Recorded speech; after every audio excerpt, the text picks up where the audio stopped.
Well, good evening. This is the Hound Dog wishing you a very pleasant evening, and welcome back to my channel. And this evening I think we need to talk about what's going on in Hong Kong, because I've got a horrible feeling that there is going to be a terrible outcome to these protests. And just by the way, if you see any flashing in the background or hear any noises, it's because yes, we are in the middle of a thunderstorm. The Beijing has basically said that their patience is running out, and they will not tolerate what they're calling terrorism on the streets of Hong Kong, trying to kidnap Hong Kong. But some of the rhetoric is unbelievable, talking about using conventional or unconventional means to absolutely eradicate any of the protests or protesters. And what I find interesting about this, a couple of things, is these young protesters, and they are mostly students, face absolutely horrific consequences for their actions, for standing up for democracy. There's been over 2 million of them on the street at one particular time, and it sure makes you think of the Jessica Yaniv case over in BC, where this transgender woman is in court over not having their nuts waxed. Maybe Jessica needs to go over to Hong Kong and see what human rights are really all about. And these people are incredibly brave. My hat is off to them. They are taking an incredible risk for speaking out. And the other point I want to make is that the world leaders are absolutely silent on this. They've asked for calm. The Canadian government was actually, protesters had to urge Canada to side with the Hong Kong protesters. And again, this is the point I want to make with all of this, is President Xi Jinping earlier this year said they need more Marxism in China.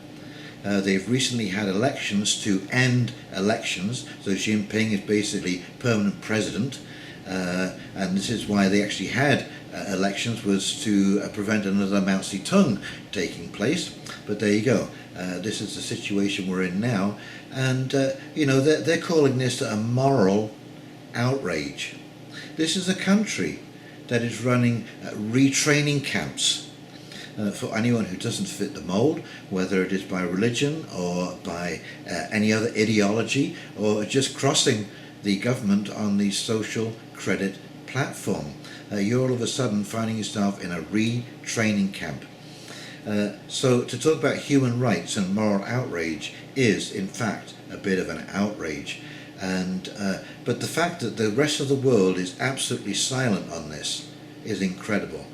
You know, all of these leaders, the great European leaders, talking about democracy here and democracy there and so on and so forth, and when it comes to real democracy, and of course the first thing the Chinese do is they blame the protesters. They say the protesters are trying to kidnap Hong Kong. And what is it the protesters want? What they want is to stop the Hong Kong government passing a bill that would allow China to extradite somebody from Hong Kong. And when you think about the retraining camps, where prisoners get body parts removed for sale in the open market, it's a kind of harvesting thing going on. You know, you can be in jail there, and you can wake up one morning and your corneas are gone. I mean, it's absolutely incredible. It's just absolutely incredible. They could pick off anybody they want, anyone who they think is a problem or a threat to the system. They can just pick them off. And as you'll see in the letter I'm about to read, this guy from the former Hong Kong chief executive, Leung Chun-Ling, in his Facebook post, he leaves absolutely no doubt as to how he feels the Chinese should deal with the situation. So I would urge all of you to support the Hong Kong protesters. They are standing up for their democratic rights and their right to have some kind of due process. And again, which you'll see in this letter, the Chinese government is saying that they are taking away due process through the protesters. But no, the protesters are the ones who are standing up for democracy, and the world leaders who profess to be Democrats are terribly letting them down. They should be telling Beijing right now that they will refuse to accept any more trade with Beijing unless they settle this peacefully and give the protesters what they want. This is a simple request to not be extradited until it's absolute, the proof is in Hong Kong that you have done something wrong. Anyway, let's pop over these articles and we'll come back and I'll do a very quick wrap up. Okay, here we go. From the Globe and Mail, Beijing warns end is coming for protesters trying to kidnap Hong Kong. China's central state propaganda organ has issued a stern warning towards protesters in Hong Kong, a new indication that Beijing is losing patience with demonstrations in the city that once again turned violent this weekend. Protesters are attempting to kidnap Hong Kong, the Xinhua news agency wrote in an online commentary published Sunday night. You see, blame the protesters. Why are the protesters protesting? The end is coming for those attempting to disrupt Hong Kong and antagonize China, the commentary said, warning that extremely violent actions have broken the bottom line of the rule of law, morality, and basic humanity. Basic humanity? Oh my God. The sharp rebuke by a central news organisation reminded some of commentary published ahead of the June 4th military crackdown on Tiananmen Square in 1989 and comes after Chinese media have in recent weeks broadcast images of parliamentary exercises in Shenzhen, the mainland city adjacent to Hong Kong. China's foreign ministry says Beijing continues to have faith in Hong Kong authorities to resolve a set of protests that have crippled parts of the city for 13 weeks. The central government supports Hong Kong Chief Executive Carrie Lam to take actions in accordance with the law. But such official shows of support come against darkening warnings that Beijing is preparing to move more decisively against pro-democracy demonstrations after weeks of violence that have pitted protesters tossing Molotov cocktails and smashing transportation infrastructure against riot police who have responded with tear gas, baton attacks and volleys of non-lethal projectiles. Some 1,117 people have now been arrested for participation in protests which included blocking subway stations on Monday while thousands of students boycotted the start of classes. A citywide strike has been called for Tuesday. The unrest has been met with increasingly fierce condemnation from people aligned with Beijing. In a recent post to Facebook, former Hong Kong Chief Executive Leung Chun-ying accused protesters of pushing for regime change and full autonomy from China. In that case, Hong Kong would essentially become a Western puppet that is totally independent from China, he wrote. The next step after that would involve turning Hong Kong into a base for subversion. He warned to foment unrest and political fracturing in mainland China. To counter that, he wrote, we must mobilize all conventional and unconventional forces within and outside the Hong Kong system with an aim to destroy them completely. Mr. Leung did not respond to a request for comment. Protesters have demanded the full withdrawal of a proposed extradition bill, an independent investigation into police conduct and greater democratic freedoms through universal suffrage. Many have clearly stated that they do not seek independence. But here from Global News, world leaders call for calm. Talks as Hong Kong braces for more protests. That's all you can do. Call for calm. Oh dear, oh dear. And here from CBC, Ottawa urged to support Hong Kong protesters at Halifax demonstration. Hong Kong is growing angry amid oppression and police brutality, says organiser.